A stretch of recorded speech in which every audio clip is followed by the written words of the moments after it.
When I'm walking out to the ring, I'm like, you know what? Showtime. Time to have fun. Yeah, my check ready. I'll fight somebody, anybody right here. I'm taking on anybody. I just love the action.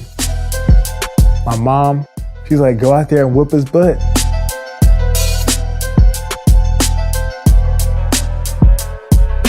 I was born as a Muslim. Growing up, people looked at me and my mama, and they're like, you know, looking at us like we're crazy. You get that dog mentality in you, you'll push through everything and get right. I found who I was. Losses can be good for you.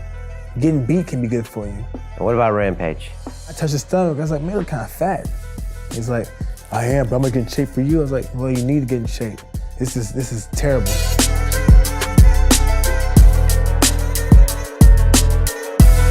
When I win, I don't celebrate. The moment you stop learning is the moment you start losing.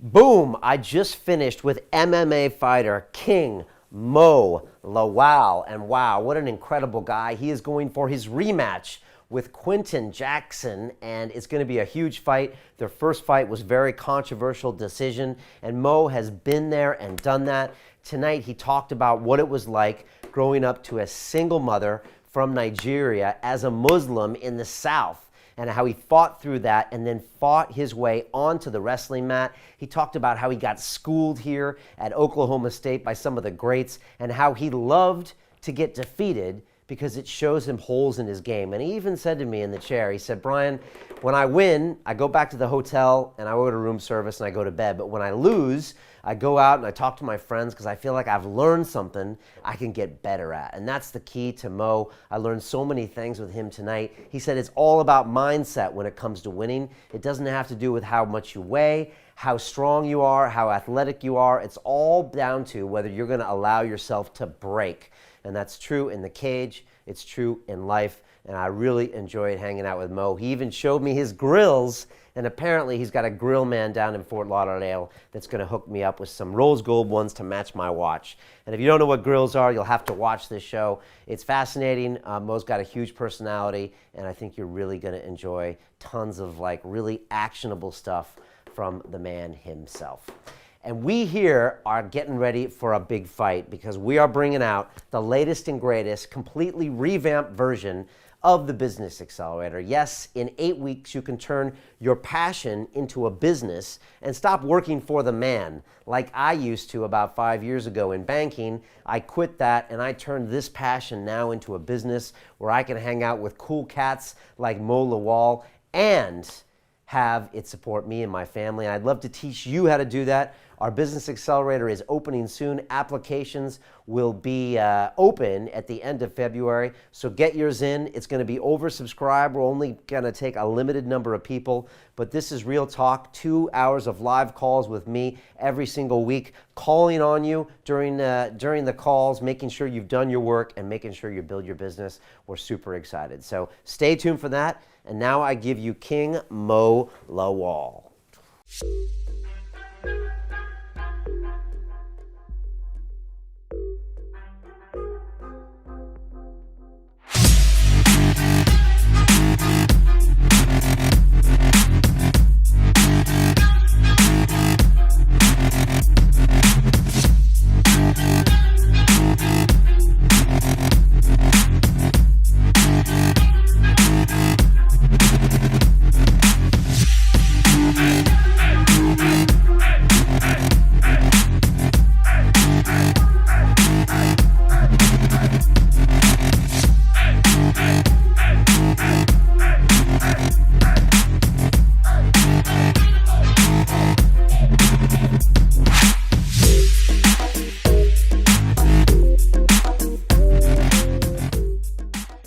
This is London Real. I am Brian Rose. My guest today is Muhammed King Mo Lawal, the American mixed martial artist fighting for Bellator MMA and Rizin FF in Japan. You are the former Strikeforce light heavyweight champion and Rizin heavyweight champion, and have also performed as a professional wrestler for Total Non-Step Action Wrestling. You have a rematch booked with Quinton Rampage Jackson at Bellator coming up March 31st, which will air on Spike TV. King Mo, welcome to London Real. Hey, man, thanks for having me, man. I appreciate it. It's awesome having you here. I want to know, how is London different from the dirty, dirty? Well, And what am I talking about for people that don't know? the dirty, dirty South, or dirty, dirty Dallas. But, you know, you're looking at, London's just cold, you know, the weather. But when you look at the people, I feel like you see more diversity here. I like it. People are friendly, just like the South people are friendly, but it's just, I feel like you feel more realness here.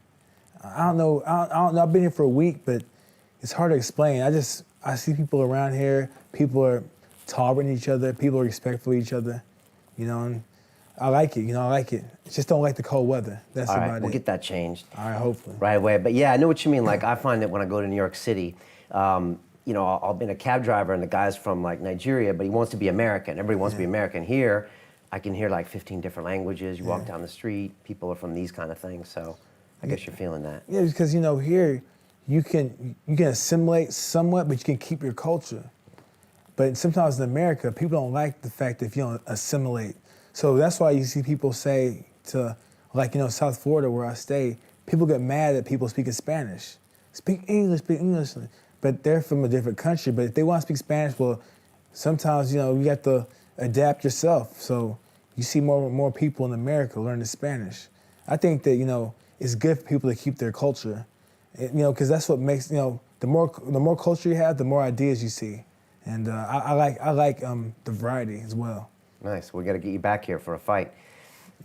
Yeah, man, definitely. And you were training with Chisora boxing this week, or what were you doing? I got a chance to work out with Chisora and MVP. Oh, you trained with MVP as well? Yeah, moving around, doing some wrestling stuff, some grappling. I actually submitted him. Oh, yeah? He wanted to grapple with me, and we hand fought, and then we did some boxing drills and just some light sparring, just like light touch sparring, position. But man, Chisora Del Boy is a competitor. Yeah. Hard nosed. I like watching him fight. He's what you call a true throwback fighter. I could place him in any era of boxing, and I feel like he'd be successful. Okay, what do you mean by throwback? Throwback are those guys that are hard nosed. Like Hoist Gracie's a throwback fighter. He fought back when there's no, you know, the rules were different, and there was no weight class. You know, I'm somewhat a throwback fighter, except I'll fight anybody, anywhere, any weight class, but the rules, because I'm used to them. You guys see guys like Ali. Ali's a throwback fighter. Just guys that have the old school mentality of being tough and just taking care of business. Those are throwback fighters. Okay, and you just said you would fight right here if they got the check. Yeah, my check ready. I'll fight anybody right here. I'm taking on anybody.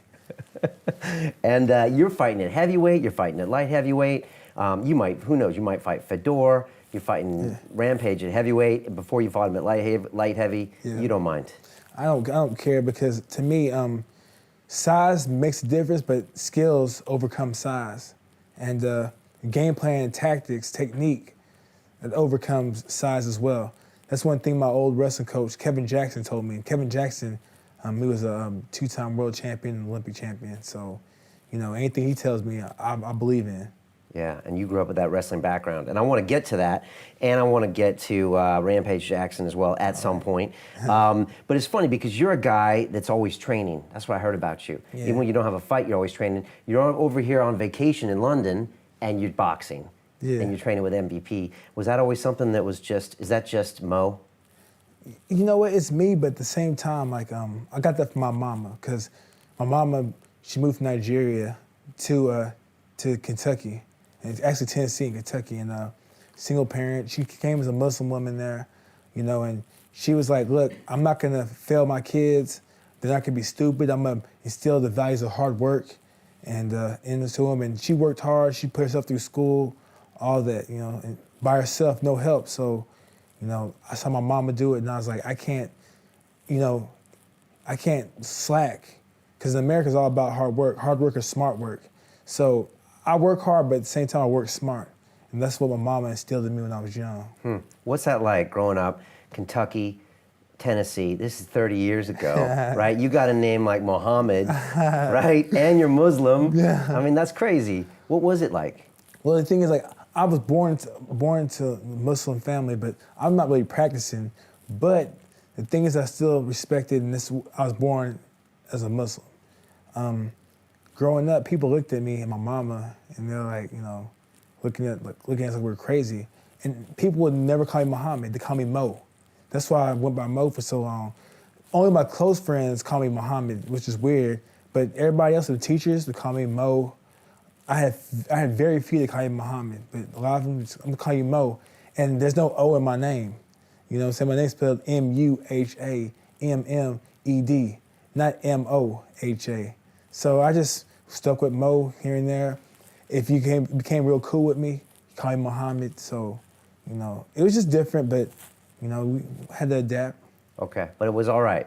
You rolled through it. Yeah, rolled through it. People, of course, in the South would try to convert you. They're like, "Hey, why you in Islam? Why you a Muslim? You should join Christianity. Come to our church, this and that." And I just could talk to him, be nice to him, but just keep it moving. Okay, because religion's big down there. Religion's big. It's big to the point where sometimes it's a turn off to me. Okay. So. All right, people are talking about it, going to church. It's a big social thing as well in the South, It's a right? social thing, but it's the point where I remember in college, I went to Central Oklahoma State, UCO. And I remember when I sat down at the cafeteria, this dude sat down beside me, and he was talking to me. He's like, "What's your name?" I was like, "My name's Muhammad." He's like, "Oh yeah, so you're Muslim? Let me pray for you." And I was like, hold on. Why are you gonna pray for me? He's like, "Because, you're not Christian, and if you want to make it to heaven, you gotta give your life over to the Lord and let Jesus Christ in your heart." And I was like, "So you just because my name's Muhammad, you assume that, I'm going to hell?" And he's like, "Well, you're Muslim." And I was like, "All right, well, thank you." And I just kind of just left him at there. I didn't even talk to him much. All right, so it's heavy down there. Yeah, it is. Yeah, it's Okay. heavy. Second to football when it comes to what people do. It goes back and forth, what I'm saying? Yeah. And for people that don't understand the dirty, what is the South like?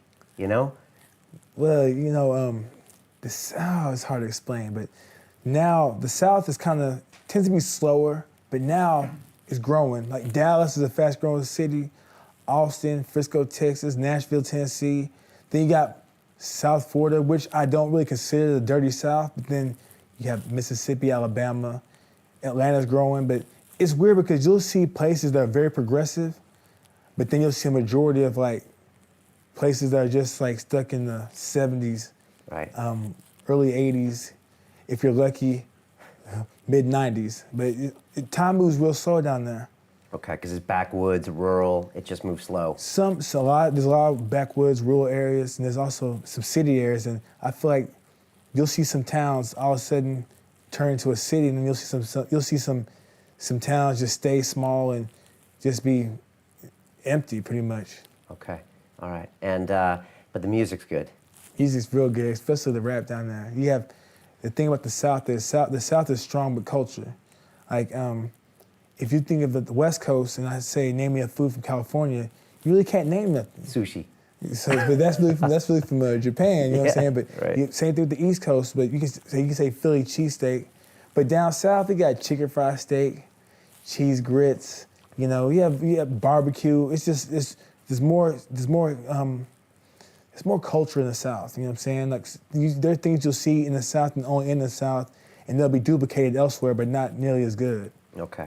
You seen that movie Hustle and Flow? Yeah, Hustle and Flow. Is that a good representation of, say, hip hop in the South, or even living in the South? That's Memphis, Tennessee. I've been to Memphis plenty of times. I was just there recently with my people out there. Shout out to the Memphis BJJ and Memphis Power Boxing Gym. Oh, nice. Coach Hall, yeah. They got jiu-jitsu out there. Yeah, yeah. It's coming up, but Hustle and Flow is a story of a guy that was trying to make it, and you see this in the industry from a lot of people. They're trying to hustle and make it, and some people get their breaks, some people don't. But Hustle and Flow somewhat might have been somewhat accurate because in the rap scene, especially in the South, you have a lot of people that don't want to see others make it. So they'll do whatever it takes to pull them down.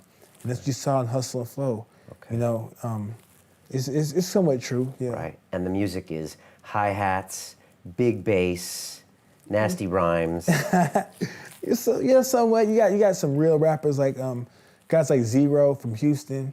He's a rapper I listen to, and he raps about real stuff.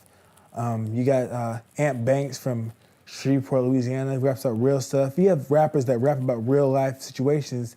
Then you have your trap rap, and they're the ones that talk about the selling drugs and trap houses and that. And then you got your ballin' rap. Those are the guys that talk about how rich they are. So you have different genres, you know what I'm saying, within the system. What's your favorite? I like them all, because depends on how I'm feeling. Like if I'm just chilling, I'll listen to Zero or Ant Banks or something like that. If I'm like in the mood to get my energy up, I'll listen to like Delwin the Crazy Man, Max Minnelli or Beat King, Gator Man, just different people. So, what's your walkout song? A walkout song is "Don't Be Scared" by Max Minnelli. He's a rapper from Baton Rouge, Louisiana. Okay. And Baton Rouge has that sound right now. It's one of the up-and-coming cities as far as rap music. Okay. All right. That's pretty dirty down there, right? Yeah, Baton Rouge has great sound. That's where guys like Lil Bootsy and Webby and Fox a Million and Mouse in the Track. I know you probably haven't heard these guys, but Webby and Bootsy are big-time rappers now. People are writing these down right now while they're watching those. I'm going to watch them later. So, wrestling was always big for you as a kid. Whether it was professional wrestling, at first caught your eye, and then that was your thing, right? Yeah. Can you walk me through why? I don't know why I like pro wrestling so much. I remember it was just like a fantasy. I like the combat because I like the kung fu flicks when I was young. I loved Heathcliff, he's always fighting, and I loved pro wrestling because always action involved. And the storylines, I didn't really care much for storylines. I just liked the action. I remember Nikita Koloff. I remember Ric Flair. I loved Barry Windham, Masahiro Chono. I just loved the action. The Midnight Express and Jim Cornette. Sting. I can go on and on, but it's just the action and just the I got caught in the storyline, not the storylines, but got caught in the action and believing the characters. I believe their lifestyle to a certain extent. And when did you actually start wrestling, or wrestling as Rampage calls it? I started wrestling at 16. I started late. So late? That's late. Yeah, because I was a pro wrestling fan, but I started wrestling late. Because they're quite different, right? Yeah, it's way different. You go into high school and you're thinking, all right, I'm going to break some guys' heads with some chairs and have some fun. And then you go to a wrestling practice. Can you remember your first hardcore wrestling practice at 16? You remember what that was like? Yeah, it was rough because I didn't have wrestling shoes, so I had socks. Ooh. And we warm up, do the forward rolls, backward rolls, cartwheels, do shots. We learned some of the rules. Then we just wrestled. Like the coach was like, all right, partner up with groups of 4. We're gonna do in and outs. So one guy stays in, 3 goes, and the 4th person wrestles him, then stays in, then they rotate through. And I was dying. My shirt was all ripped up, bloody. Socks were all brown, actually black. Because we were just out there scrapping. We didn't know what we were doing, but eventually the coach was like, "All right, keep on coming. You'll get better and you'll get better." I kept on coming, qualified for state, and I went to state and I made it to the placing rounds. But I got eliminated right before the placing rounds. Okay, your first year, which is crazy. Yeah. Which is crazy. So I started when I was 17. I went to Torrey Pines High School in San Diego. Yeah. Before that, I was going to this school down in Southeast San Diego where I was one of the few white boys. Yeah. Then I went to move with my dad, and it was Beverly Hills 90210. I kid you not. Guys were rolling up in Benzes at 16 or 17, and I was like, what? So I had no friends, right? And there was this dorky kid in the back of the class, and he's like, yo, Brian, let's go wrestling. And I had nothing to do. And I was a skinny science geek, and I went into wrestling, and man, I still remember those workouts, 2 hours on the mats, the hill sprints, and it was man, they weren't asking you if you wanted to do it. It was this is what we do. And I went from a twig to my shoulder. I must have put on 10, 15 pounds of something within a few months, But I remember it as being it's a mentally different sport, isn't it? Yeah, wrestling is all mental. Actually, competition in a sense is all mental. Because if you have it in you, you have that dog mentality in you, you'll push through everything and get right. If you have any weakness, then most likely you won't be successful in your wrestling career or you'll quit. That's how it is in competition sports, period. If you're weak mentally and you doubt yourself, you'll be losing or you'll quit. That's what happens. You were comparing wrestling and jiu-jitsu earlier, and I thought it was a pretty interesting comparison because you train with both kinds of guys. Yeah. How would you explain the two differences when it comes to mentality to other people? Wrestling is more aggressive, more offensive. It's about breaking your opponent, imposing your will on your opponent, making him kind of like, mold. You're gonna mold him. Like, you're like, all right, you're strong now, I'm gonna make you weak. You kind of change them. Your thing is you wanna break them down. Like somebody that joined the military. You're not trying to build them up, you're trying to break them down. Jiu-jitsu is about patience, setups, small movements, and giving your opponent a false sense of security. You want to build them up to tear them down. And you see that all the time. I remember the first time I grappled, I was like, I'm manhandling this guy. I'm muscling him, slamming him, arm bar. I was like, what? Fighting it, pop, pop, pop, pop. The guy's like, hey, I'm gonna let go. I was like, why? He's like, don't worry about it. I was grappling, my arms kind of sore, but like whatever, slamming him. He puts in a heel hook. I didn't know what it was, so I'm fighting it. I get out of it, but he let me out of it. So then, I go back with him a few days later, and he's like, let me show you what I was doing to you. And he put me in my other arm, put me in the arm bar, and I was like, he did it slow, and I felt it. And I was like, oh, tap. I was like, that's what you're doing. I was like, what about the leg thing? He put me in the heel hook. He did it real slow. I was like, okay. I was like, it makes sense. Now I see my knee and my arms sore. I had no idea what... Your adrenaline was up. My adrenaline was up, and when you do it slow, when the person's calm, they can feel what's going on. Okay, all right. And now you train jiu-jitsu. You know what? I roll around here and there, but it's still hard for me to do it because it's just so... I'm more aggressive. Yeah, you grew up on the wrestling. Yeah, I grew up in the wrestling too. Like the jiu-jitsu, it's great. I know stuff about it, but it's just, I don't really have the patience to go out there and be on my back. I have more of an offensive version of jiu-jitsu, but I use the ground and pound helps me more than anything, Okay. I'm not out there to try to submit you. I'm out there to try to get position and throw good punches. Right, yeah, which you've done. Talk to me about wrestling room. I mean, you got all those guys trying to break each other. I mean, some of those must be like pits of hell, right? Yeah. How do they teach you to be that dominant? How do they teach you not to break? Well, they teach you not to break by making you drill the situation over and over again. They'll have you run sprints. And here's the thing about the wrestling coaches. They're coaches, but they get your mind strong. So they'll be like, all right, we're gonna do, just say do 10 sprints.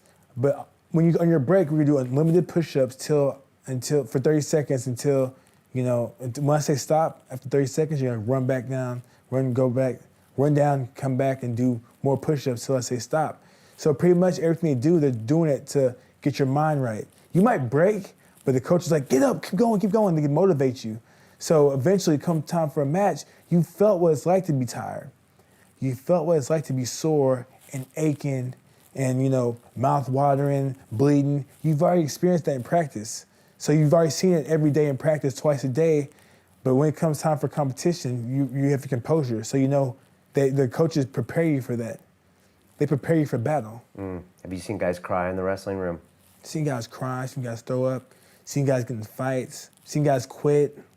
I've seen guys do everything. The wrestling room's like, it's like the real world, except it's like Sparta. Everybody's in there, we're all warriors. And, some guys get emotional, some guys just try to stay emotionless. I remember one time when I wrestled Byron Tucker. He was a national champion from Oklahoma. He beat me so bad, I was crying, but I was sweating so bad you couldn't tell I was crying. And that was the worst feeling. I've never been beat so bad in my life. It was embarrassing because I was fresh out of high school, went to Norman, Oklahoma, and I ran into him, and I went to the wrestling room early, and I sat there. I was there 7 a.m, sat there for hours, and he shows up, and he's like... You went looking for him. Well, I didn't know who he was. I heard about it, but I sat there and I was like, hey, are you gonna work out? And he's like, yeah, I'm waiting for my partner, but he's not here. I can drill with you. So we're drilling. I'm tired, I'm hot, and we're drilling. And I'm like, you wanna wrestle live? And he's like, nah, you're kind of green, but when I feel like you're ready, we're gonna wrestle live. So we drilled and wrestled, and we drilled pretty much for about a month. And finally one day he's like, Mo, I feel like you're ready to wrestle live. And I was like, it's my shot. It's my chance to show the world that I'm somebody. And Byron, mind you, I weighed 190 something pounds. He was 170 pounds. Byron beat me so bad. I was embarrassed. I was afraid to come back the next day because I was like, he might think less of me. But come to find out, they're like, Mo, you did a great job at Byron. I was like, what do you mean? He's like, well, you touched his legs. I was like, what do you mean I touched his legs? He's like, Mo, he hasn't given him a takedown in the wrestling room for 2 years. And I was like, okay, now I know. And he beat me up like that for maybe 3 years. And him helping me made me the wrestler I was. I was lucky to be helped by a lot of people through my wrestling career. They say steel sharpens steel, right? Yeah. Can you explain what fighters mean by that? Well, what they mean by steel sharpens steel is when you get hard, like it's like diamonds. When you get two diamonds together and you bash them together, they're not gonna break, but they end up getting tougher in a sense. Not really, but things like you get them tougher by just the impact. You hit them, they heal. Hit them and heal. It's like shins. Like when you're doing Muay Thai and you condition your shins, you kick things that are hard to strengthen them. And in the wrestling room, everybody's hard, so all we're doing is try to get each other tougher. And more than anything, not physically, but it's more mental. Physically, you can only do so much, but your body can be pushed mentally. And that's what it's all about? It's all about mental toughness.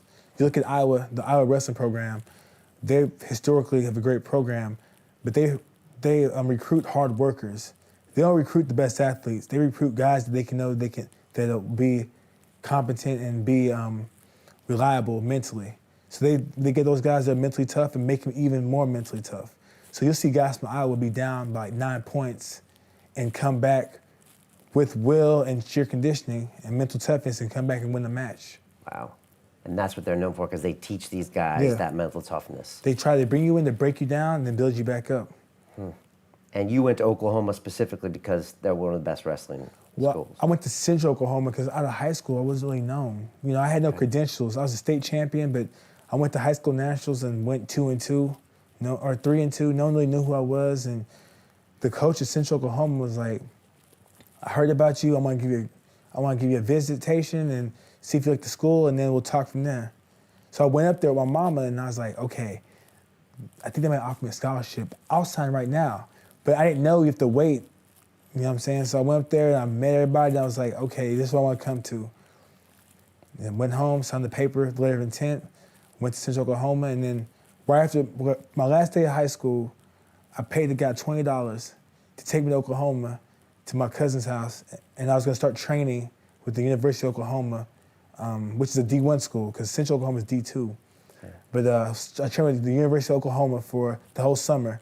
That's how I ran the Byron Tucker. Okay. And then from there, I went to college at the D2 school that's like 30 minutes away. And you kept training with Byron anyways? Kept training with Byron, and there are times I'd wake up, lift weights, do the workouts for the team, go train with Byron, pay somebody to take me to Norman, Oklahoma, train with Byron, then I'd drive back for our practice. I was doing 3 days, 4 days, and it all paid off because as a true freshman, I was in the starting lineup.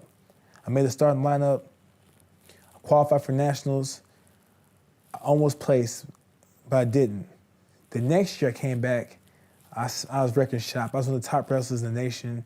I took second. Then the third year, I was still training with Byron at this time. The third year, I was the #1 wrestler in the nation, one of the top out of all divisions. I was like, had led the nation in takedowns. I was like, I found who I was. But I owe that to Byron and a lot of other coaches, Edwin Lauren, Jody Marple, Coach David James, Sean Bateman. There's a lot of people that helped me out. I can't take credit for what I've done. Because you were considered the best in the country at 84 kgs, whatever that is in pounds. Or Yeah, something. when I went to freestyle. So after Oklahoma State, Right. All-American there, then went to freestyle. And I wrestled Cale Sanderson, who's the Olympic champion, but I gave him a good match. He beat me. He went on to represent the United States at the Olympics. And I came back the next year on fire. I beat a guy who I could never beat named Lee Fullhart, and I made the team, beating a lot of guys in the United States, went to World Championships, and I was facing a guy named Sajid Sajidov from Dagestan. He wrestled for Russia. And I was beating him, and they gave him 1 point controversially. It was a weird call. They gave him a passivity point with like 2 seconds left in the match, and I was eliminated from the tournament. And then I let that fuel me, and from then on I was on fire. I was winning all these tournaments, defeating all these people, and that was it pretty much right there. You mentioned that when Byron beat you that day, you didn't want to go back the next day, but you ended up going back for 3 years. Yeah. Like, how'd you make yourself go back? Cause I just thought I couldn't quit, and I didn't want to break. So I just went back and took my butt whooping like a man. Sometimes losses can be good for you. Getting beat can be good for you. As an athlete, when I win, I don't celebrate. Like when I win fights, it's only one fight I've celebrated in. So after I fought Gegard Mousasi, and that's because they paid me to make an appearance at the club. And I was there for 30 minutes and I left. When I win, I just sit in the room, order room service, and watch TV because I'm used to winning. When I lose, I stay active. I go out, get something to eat, I mingle with my friends because I'm learning. A loss, you lose because you made a mistake, or you were making a mistake that you didn't know you were making, and someone capitalized on it. So I looked at Byron like, okay, he's beating me because I'm not good enough, and I'm making mistakes. So if I can correct these mistakes, I can beat him. And I just kept on trying to improve and kept on trying to evolve over and over again. And so on losses, you get social and walk around. Is that hard? No, because the thing is, like, when I lose, I'm like, okay. And then a lot of times I know what mistake I made. I'm like, But then when you know what mistake you made, you see other mistakes you made. So you go back and you correct it all. Like even when I fought Crow Cop, I saw the highlight, like on the screen, I saw what happened, and I knew. I haven't watched that fight, I just knew. Made a mistake right there. And then I started thinking about the fight, and I'm like, okay.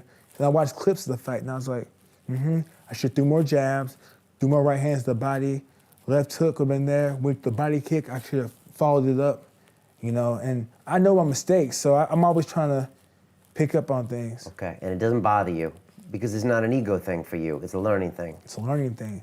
Like I said earlier, the moment you stop learning is the moment you start losing. And you see that in fighters all the time that don't evolve?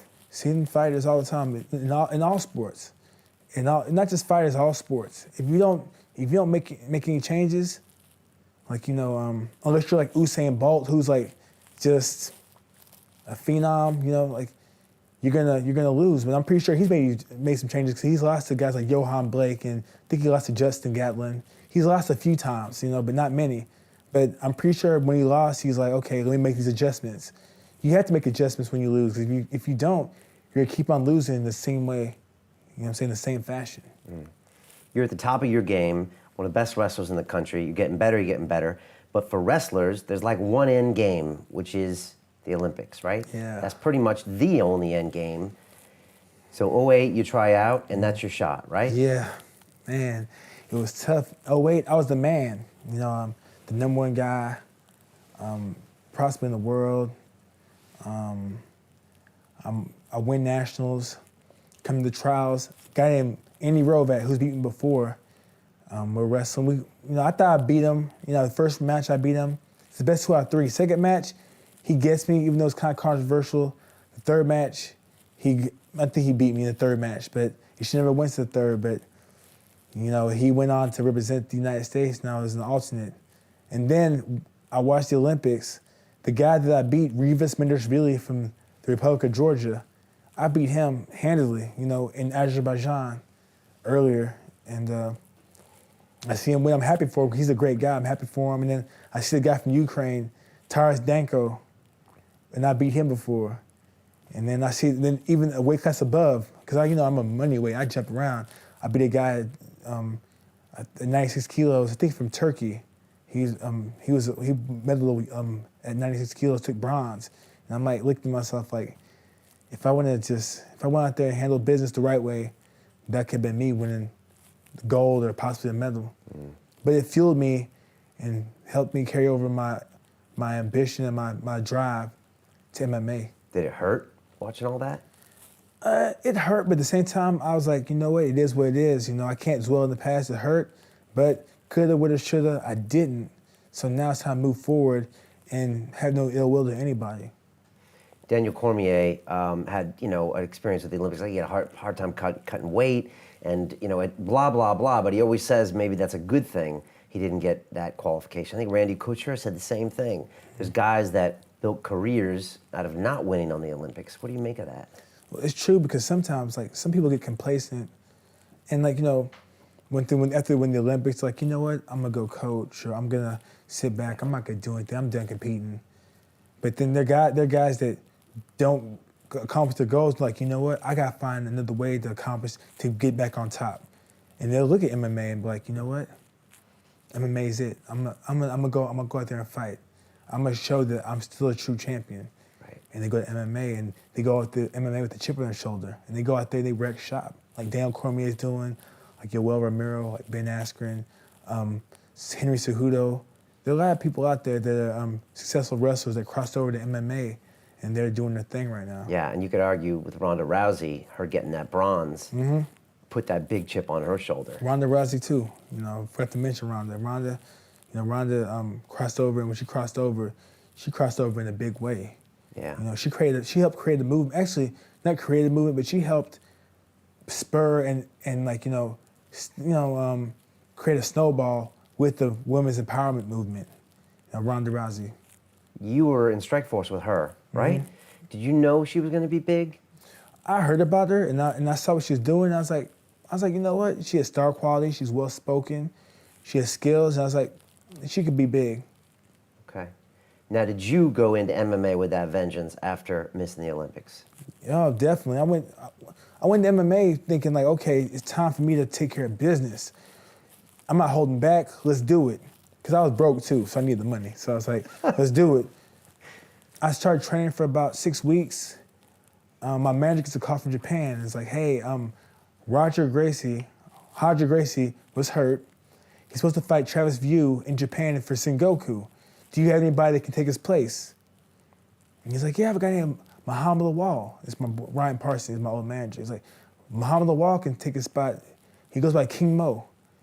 And they're like, okay, what's his background? He's like, he's a wrestler. And like, fine, cool.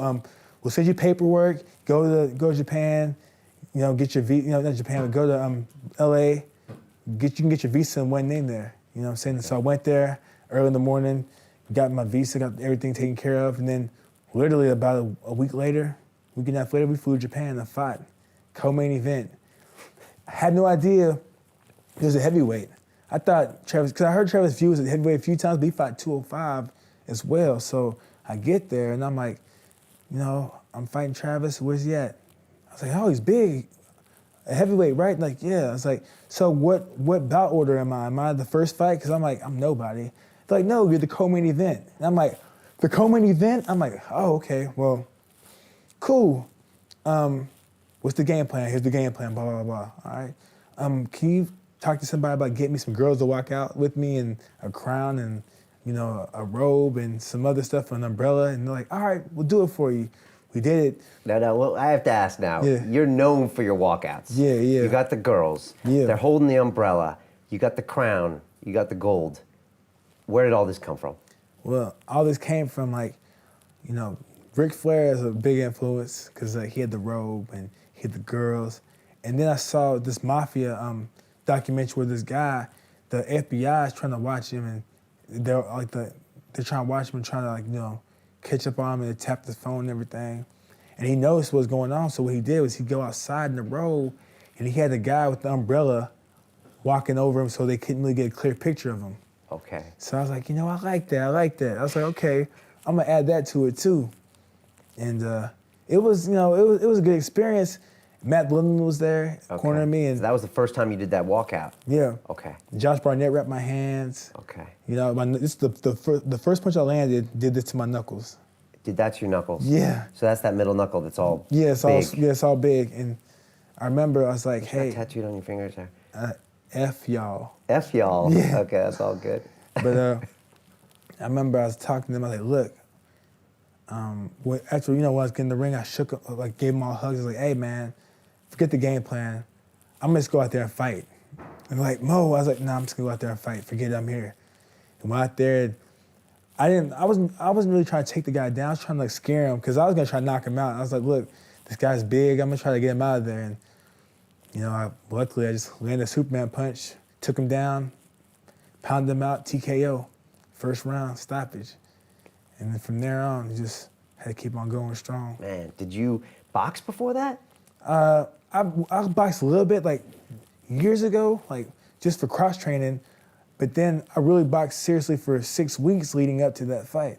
And my boxing was terrible, you know. But the thing is, I landed a few good shots. But I was just kind of, you know, when I took the fight, my boxing coach was kind of nervous. He's like, "Hey, man, why you know, you kind of feeding, you know, sending Mo to the wolves." Because you're fighting a guy, Travis View at the time was 54 wins, 10 losses, and was riding a 10-fight win streak. And I'm making my debut versus someone, you know, like that. So, like they hadn't, you know, my boxing coach was like, hey, Justin Fortune, he was like, hey, it's kind of crazy for you to take this fight, but, you know, do what you gotta do. You know, I did it. And it's in Japan and probably in front of a lot of fans as well, right? It was big because, you know, I didn't think that it was gonna be that big, but when I get there, there was a lot of people there. It was like we were in the Saitama Arena, and it was big. It was over 10,000 people there, probably about 14,000 people there. It was big. And that was your kickoff with MMA. My kickoff with MMA, you know, it was fun, but at the same time, like, I look back, maybe I should took like a softer touch, because once you get moved that fast, ain't no going back. You have to keep moving. So I fought Travis View, who was 54-10, and I was making my pro debut. And my next fight was against, I think, Fabio Silva, who was like 13-5, who was like experienced. And then I fought another guy, Yukiya Naito, and then Kyle Moore, and all these guys had so much more experience than me. Like, you know, once you have success versus a guy that is more experienced, you can't go back and be like, you know what, now, since I beat this guy, I'm gonna fight guys 1-0. It doesn't work like that. So you kind of wish maybe you could have had a year or two to get your base.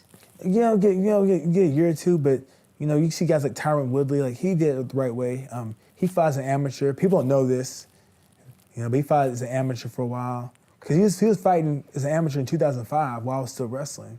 Okay. Then he made his pro debut, I think with Strikeforce, eventually like 2 or 3 years later. So he was already seasoned.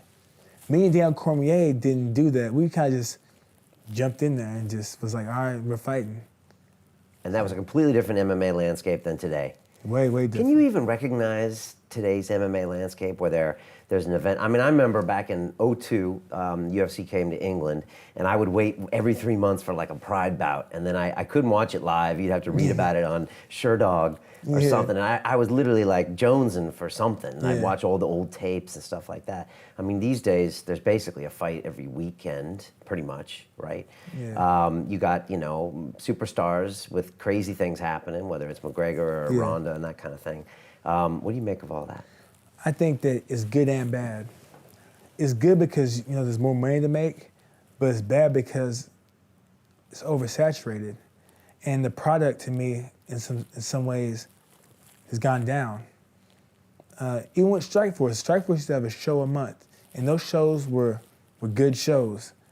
And the UFC used to have a show like a month or a show every 3 months back in the day, and they're great shows. Now it's like UFC 5,022. You know, even Bellator has a lot of shows. You know, but Bellator, you know, I feel like they try to stack the cards, and the smaller, you can tell when the smaller cards are, because they'll be like in a Thackerville, Oklahoma, or another place, but they still try to build them. That's why if you look at what Bellator is doing, we have a 10-pole event, which is like, we have the big screen, we have this, we have that, and the bigger venues, and then we have just the normal Bellator events where they're stacked cards, good cards, but a lot of people on the cards are up and comers, and they're trying to build these guys to make it to the tempo events. Okay. If you could turn the clock back 6, 7 years, what would you do different? Probably nothing, because it is what it is. I've been in this game for 8 years. Now, actually, one thing I would have done different is I would have my injuries, because I had a lot of injuries. I had 5 ACL procedures. After the first ACL surgery, I would have went back and I've been more diligent with my rehab and been more on top of it, because after my first ACL surgery, came back and fought literally about 3 or 4 months later. Okay, and that's 9 months you got to give yourself. Yeah, 9 to 10 months, maybe a year. Okay. Yeah. All right, so you pushed it there. Pushed it way too. And that's typical of wrestlers, ACL problems, right? Yeah, typical. Yeah, it's just knee problems, back problems, neck problems, but I was stuck with the wrestler knee. Okay. Yeah. All right. Donald Cerrone, Cowboy Cerrone, once said that every time he's walking out to the ring, he says to himself, "What the fuck am I doing?" As in, I can't believe I'm doing this again. But he still does it. How do you feel when you're walking out to the ring? When I'm walking out to the ring, I'm like, you know what? Showtime. It's time to have fun. Because I don't feel like MMA is that stressful. The only stressful part about it is like when you're waiting in the locker room, you're like, come on, I'm gonna fight, man. I'm gonna fight. Do I gotta get warmed up again? But other than that, like, when it's time to go to the cage, it's time to go to the cage. What's stressful is when you go into a different country and you have to win to get paid. And then, you have judges or referees that are from that country and you're wrestling or facing a guy from that country and you can get cheated. That's stressful. Okay. You're talking about the wrestling days. Wrestling was far more stressful. Like winning nationals, you get to wrestle 4 to 5 matches to win nationals and to make $1,500. Where now I'm going to the cage and I know I'm making money. I got sponsors. I know I'm gonna get a check for this sponsor, that sponsor, or one sponsor send me product. I know I'm gonna get paid, because I signed the battle agreement. It's different, man. Like, the money is night and day difference between the money in wrestling and in MMA.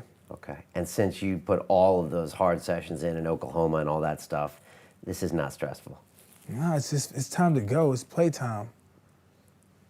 Joe Rogan said wrestling is by far the best practice for any MMA athlete because of the relentless grind, and it just teaches you more than anything else.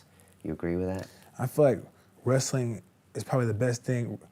Combat sports is probably the best thing, not just wrestling, combat sports is probably the best thing for anybody because it teaches you the grind, it teaches you how to be dedicated, repetition, be consistent. It teaches you a lot of different things because these things that you learn from the combat sports, wrestling, boxing, jiu-jitsu, you can carry over to real life and help you become successful as a person.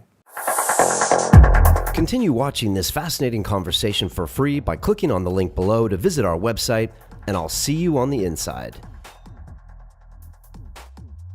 I called all my loved ones, try to let them know that, texting them, and I thought that I was gonna die that night. I didn't sleep. I was just sweating. I never felt like that before in my life.